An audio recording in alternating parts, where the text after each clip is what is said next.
Acropolis মল বিবাদী বাগের পর ফের কলকাতায় অগ্নিকাণ্ডের ঘটনা ঘটে গেল। একেবারে কলকাতা শহরের প্রাণকেন্দ্র বড়বাজারের মেহতা বিল্ডিং এ আজ দুপুরে ঘটে ভয়াবহ অগ্নিকাণ্ডের ঘটনা। ঘটনাস্থলে প্রথমে আসে দমকলের 4টি ইঞ্জিন, এরপর আগুন নিয়ন্ত্রণে না আসলে পরে আরো 6টি ইঞ্জিন সহ মোট 10টি ইঞ্জিন আসে আগুন নেভাতে। কালো ধোঁয়ায় ঢেকে যায় পুরো এলাকা।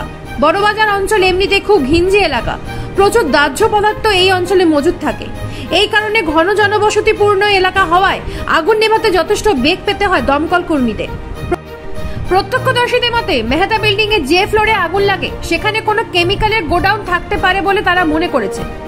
3 ঘন্টার ওপর সময় লেগে গেলেও এখনো পুরোপুরি আগুন নিয়ন্ত্রণে আনা সম্ভব হয়নি বলে জানা যাচ্ছে সূত্র মারফত। বড়বাজার থেকে নিজস্ব প্রতিনিধির রিপোর্ট, নিউজ প্রাইম বাংলা।